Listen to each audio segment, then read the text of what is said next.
चलिए जानते हैं बिहार की 25 बड़ी खबरों को। तो आगे बढ़ने से पहले आप सभी वीडियो को लाइक और चैनल को सब्सक्राइब जरूर कर दें।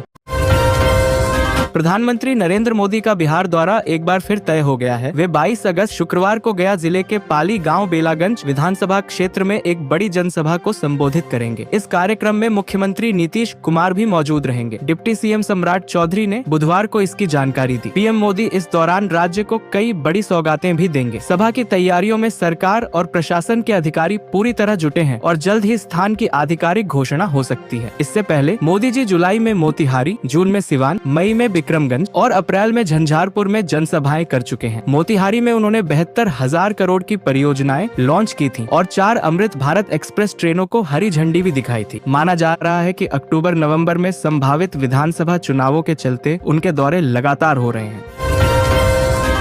भारत के सबसे बड़े बैंक भारतीय स्टेट बैंक ने क्लरिकल कैडर में जूनियर एसोसिएट के कुल 6,579 पदों पर बम्पर भर्ती निकाली है। इसमें 5,180 नियमित पद और 1,409 बैकलॉग पद शामिल हैं। नियमित पदों में 2,255 अनारक्षित, 788 एससी, 450 एसटी, 1,179 ओबीसी और 508 ईडब्ल्यूएस वर्ग के लिए आरक्षित हैं। बैकलॉग में एससी, एसटी, ओबीसी, दिव्यांग और पूर्व सैनिक वर्गों के लिए पद शामिल हैं। ऑनलाइन आवेदन की प्रक्रिया 6 अगस्त 2025 से शुरू हो गई है। इच्छुक उम्मीदवार sbi.coin पर जाकर 26 अगस्त 2025 तक आवेदन कर सकते हैं। टियर 1 परीक्षा सितंबर 2025 में और मुख्य परीक्षा नवंबर 2025 में आयोजित की जाएगी। खास बात यह है कि बिहार के लिए 260 पदों की वैकेंसी भी शामिल है।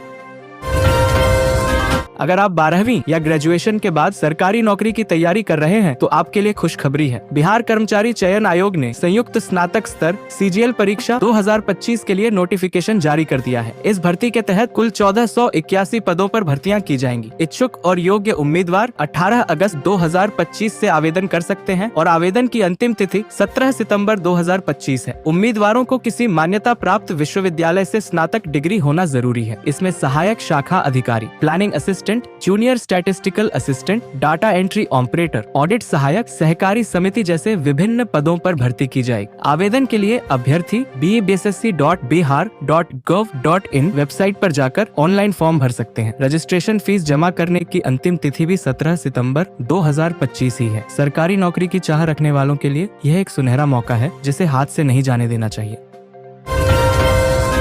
बिहार के पीडीएस डीलरों के लिए राहत की खबर आई है। मुख्यमंत्री नीतीश कुमार की अध्यक्षता में मंगलवार को हुई कैबिनेट बैठक में फैसला लिया गया कि अब राज्य के सभी 55,000 पीडीएस डीलरों को हर सोमवार को साप्ताहिक अवकाश मिलेगा। इसके अलावा स्वतंत्रता दिवस, गणतंत्र दिवस, गांधी जयंती, होली, दिवाली, छठ और ईद जैसे प्रमुख त्योहारों पर भी सरकारी छुट्टियां दी जाएंगी। यह निर्णय ऐसे समय पर लिया गया है जब पीडीएस डीलर अपनी 8 सूत्रीय मांगों को लेकर हड़ताल पर थे। हालांकि 7 मांगे अभी भी लंबित हैं, लेकिन अवकाश को लेकर उनकी एक प्रमुख मांग को सरकार ने मान लिया है। खाद्य एवं उपभोक्ता संरक्षण मंत्री लेसी सिंह ने बताया कि पीडीएस डीलर काफी समय से यह मांग कर रहे थे और अब उन्हें साप्ताहिक और पर्व त्योहारों की छुट्टियां दी जाएंगी। सरकार के इस फैसले से डीलरों में राहत की भावना है। हालांकि बाकी मांगों पर चर्चा अब भी बाकी है। शराबबंदी लागू होने के बावजूद बिहार में अवैध शराब की तस्करी थम नहीं रही है। मद्य निषेध इकाई की हालिया समीक्षा में सामने आया है कि सबसे ज्यादा अवैध शराब की खेप उत्तर प्रदेश, पंजाब, हरियाणा, चंडीगढ़, पश्चिम बंगाल, झारखंड, राजस्थान और अरुणाचल प्रदेश से लाई जा रही है। इस पर रोक लगाने के लिए बिहार सरकार ने इन 8 राज्यों के डीजीपी और उत्पाद आयुक्तों को पत्र लिखकर सहयोग मांगा है। साथ ही यूपी, झारखंड और बंगाल की सीमाओं पर चेकपोस्ट बढ़ाने का आदेश भी दिया गया है ताकि शराब तस्करी पर कड़ी निगरानी रखी जा सके। आगामी विधानसभा चुनाव को देखते हुए मद्य निषेध विभाग और बिहार पुलिस की निषेध इकाई तस्करी के नेटवर्क को तोड़ने के लिए सतर्क हो गई है। इसके तहत एसएसबी और रेल पुलिस के साथ संयुक्त बैठक भी की गई है। विशेष रूप से यूपी और बंगाल सीमा से सटे 10 किलोमीटर दायरे में शराब बिक्री पर नजर रखने का निर्देश दिया गया है। बिहार में मानसून एक बार फिर सक्रिय हो गया है और आगामी 7 दिनों तक पूरे राज्य में भारी बारिश की संभावना जताई गई है। मौसम विभाग ने 25 जिलों में येलो अलर्ट और 7 अगस्त को 19 जिलों में ऑरेंज अलर्ट जारी किया है। इसके साथ ही 40 किलोमीटर प्रति घंटे की रफ्तार से तेज हवा चलने और आकाशीय बिजली गिरने की चेतावनी भी दी गई है। मौसम विभाग के अनुसार 10 अगस्त को 18 जिलों में फिर से येलो अलर्ट जारी किया गया है, जबकि 11 और 12 अगस्त को पूरे बिहार में भारी बारिश और तेज हवा की चेतावनी दी गई है। राजधानी पटना में जहां बीते दिनों तेज धूप थी, अब वहां भी 10 अगस्त तक बारिश के आसार हैं। वहीं सुपौल, सहरसा, बेतिया सहित उत्तर बिहार के कई जिलों में बादल छाए रहने या हल्की बारिश की स्थिति बनी हुई है। मौसम विभाग ने लोगों से सतर्क रहने की अपील की है। 8 अगस्त को बिहार के सीतामढ़ी स्थित पुनौरा धाम में एक ऐतिहासिक क्षण होने जा रहा है, जब देश के गृह मंत्री अमित शाह माता जानकी मंदिर की भव्य आधारशिला रखेंगे। इस शुभ अवसर को लेकर जोरदार तैयारियां चल रही हैं। भूमि पूजन के दिन श्रद्धालुओं को विशेष लड्डू प्रसाद दिया जाएगा, जिसे 11 पवित्र नदियों के जल से तैयार किया जाएगा। यह लड्डू तिरुपति बालाजी मंदिर की तरह होगा, जिसकी खुशबू भक्तों को बालाजी की याद दिलाएगी। खास बात यह है कि तिरुपति से ही कारीगर बुलाए गए हैं, जो करीब 50,000 लड्डू पैकेट तैयार करेंगे, ताकि कोई श्रद्धालु खाली हाथ न लौटे। श्रद्धालुओं की सुविधा के लिए 2 विशाल पंडाल, स्वास्थ्य शिविर, शुद्ध पेयजल और शौचालय जैसी सुविधाएं मुहैया कराई जाएंगी। नेपाल सहित कई देशों के संत और श्रद्धालु भी इस आयोजन में भाग लेंगे। मंदिर का डिजाइन अयोध्या के राम मंदिर की तर्ज पर तैयार किया गया है, जिसे प्रसिद्ध वास्तुकार चंद्रकांत सोमपुरा ने बनाया है। यह मंदिर 156 फीट ऊंचा होगा, जो राम मंदिर से 5 फीट कम है। 882 करोड़ रुपए की लागत से बनने वाला यह मंदिर 36 महीने में तैयार होगा, जिसमें धर्मशाला और धार्मिक पर्यटन सुविधाएं भी विकसित की जाएंगी। सुप्रीम कोर्ट ने चुनाव आयोग को आदेश दिया है कि वह बिहार में वोटर लिस्ट से हटाए गए करीब 65 लाख मतदाताओं की पूरी जानकारी 9 अगस्त तक पेश करे। यह निर्देश विशेष गहन पुनरीक्षण (SIR) प्रक्रिया के तहत हटाए गए नामों को लेकर आया है। चुनाव आयोग ने 24 जून को बिहार से शुरू कर पूरे देश में वोटर लिस्ट का SIR कराने का आदेश दिया था, जिसे एसोसिएशन फॉर डेमोक्रेटिक रिफॉर्म्स यानी कि ADR नामक संगठन ने सुप्रीम कोर्ट में चुनौती दी है। जस्टिस सूर्यकांत, जस्टिस उज्जवल भुइयां और जस्टिस N कोटेश्वर सिंह की 3 सदस्यीय पीठ ने यह निर्देश जारी करते हुए कहा कि आयोग हटाए गए 65 लाख वोटर्स का विवरण कोर्ट में और ADR को भी सौंपे। ADR की याचिका में यह भी मांग की गई है कि आयोग यह साफ करे कि किस कारण से वोटर्स के नाम हटाए गए, क्या वे मृत हैं, पलायन कर गए हैं या किसी अन्य वजह से हटाए गए हैं। हालांकि कोर्ट ने साफ किया कि यह फिलहाल केवल ड्राफ्ट वोटर लिस्ट है और नाम हटाने के कारण बाद में बताए जाएंगे। साथ ही सुप्रीम कोर्ट ने यह भी कहा कि हर प्रभावित मतदाता से संपर्क कर जरूरी जानकारी ली जाएगी। अब इस मामले में अगली सुनवाई 9 अगस्त 2025 को होगी। भागलपुर नगर निगम ने शहर को स्वच्छ और स्मार्ट बनाने की दिशा में अब इंदौर की तर्ज पर ठोस पहल शुरू कर दी है। मेयर डॉ. वसुंधरा लाल की अध्यक्षता में मंगलवार को हुई सशक्त स्थायी समिति की बैठक में कई अहम फैसले लिए गए। सबसे पहले शहर की सफाई व्यवस्था को और उन्नत बनाने के लिए आधुनिक मशीनें और उपकरण खरीदे जाएंगे। साथ ही 0 माइल में वेडिंग जोन बनाया जाएगा, जिससे फुटपाथ विक्रेताओं को व्यवस्थित किया जा सके। सफाई और जलजमाव की समस्या को स्थायी रूप से खत्म करने पर भी जोर दिया गया है। शहर में 2 नए कचरा ट्रांसफर स्टेशन बनाए जाएंगे, जिनका संचालन निजी एजेंसियों को सौंपा जाएगा। स्वच्छता को बढ़ावा देने के उद्देश्य से नगर निगम ने बेहतर काम करने वाले गैंगमैनों को स्वतंत्रता दिवस पर सम्मानित का निर्णय लिया है। साथ ही ड्यूटी के दौरान मृत निगम कर्मियों के परिवारों और मीडिया कर्मियों को भी सम्मानित किया जाएगा। यह पहल नगर निगम की ओर से साफ सुथरे, व्यवस्थित और सम्मानजनक शहर की दिशा में एक बड़ा कदम माना जा रहा है।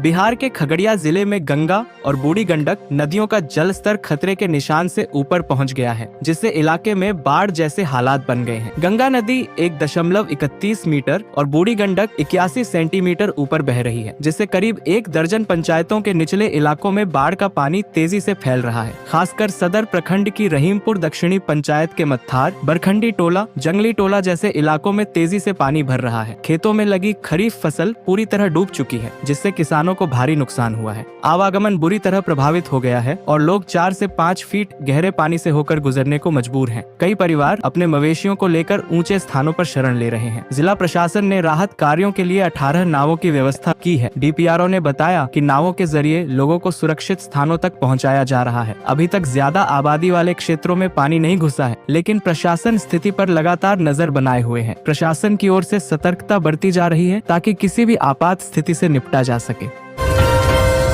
बिहार के छपरा में गंगा, सरयू और सोन नदियों के जलस्तर में लगातार वृद्धि से बाढ़ का खतरा गंभीर हो गया है। गंगा नदी छपरा से सोनपुर तक खतरे के निशान से ऊपर बह रही है, जिससे सदर प्रखंड के दियारा क्षेत्र की 3 पंचायतों के कई गांव जलमग्न हो गए हैं। रायपुर बिंदगावा, कोटवापट्टी रामपुर और बरहरा महाजी पंचायत के कुतुबपुर, सबलपुर, चकिया बिंदगावा, बलवन टोला जैसे गाँवों का संपर्क मुख्य सड़कों से कट गया है। मुसेपुर पंचायत के नेहाला टोला, पिपरा टोला, पूर्वी बलुआ, कंशदियर और पश्चिमी बलुआ धुआं गांव भी पानी से घिरे हैं। डुमरी पंचायत के सिंगही गांव की सड़कें डूब चुकी हैं और डुमरी गांव के कई घरों में पानी घुस गया है। ग्रामीण ऊंचे स्थानों की ओर पलायन कर रहे हैं, जिससे अब राहत और बचाव कार्य की सख्त जरूरत है।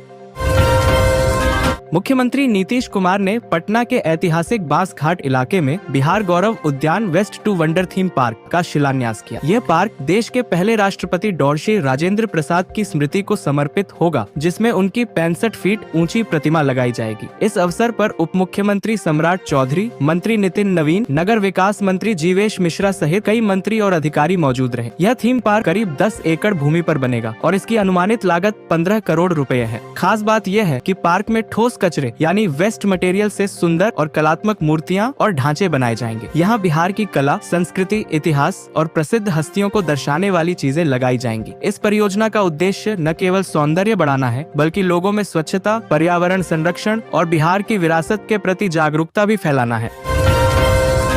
बिहार में औद्योगिक निवेश के क्षेत्र में एक बड़ी उपलब्धि हासिल हुई है। अदानी पावर लिमिटेड ने भागलपुर जिले के पीरपैंती में 2400 मेगावाट क्षमता वाले ताप विद्युत संयंत्र के निर्माण के लिए सबसे कम बोली लगाकर यह प्रोजेक्ट अपने नाम किया है। इस परियोजना में अदानी समूह 25,000 करोड़ रुपए का निवेश करेगा, जो बिहार में किसी निजी क्षेत्र द्वारा अब तक का सबसे बड़ा निवेश माना जा रहा है। यह संयंत्र बिहार सरकार और अदानी समूह के बीच हुए समझौते के तहत बनेगा। अनुसार राज्य सरकार अगले 30 वर्षों तक 6 रुपए 8 पैसे प्रति यूनिट की दर से बिजली खरीदेगी, जिसमें 4 रुपए 16 पैसे फिक्स्ड चार्ज और 1 रुपए 92 पैसे फ्यूल व ट्रांसपोर्टेशन चार्ज शामिल है। यह परियोजना न केवल बिजली की आपूर्ति को मजबूत करेगी, बल्कि रोजगार और औद्योगिक विकास के नए रास्ते भी खोलेगी, जिससे राज्य की अर्थव्यवस्था को बड़ा फायदा मिलेगा।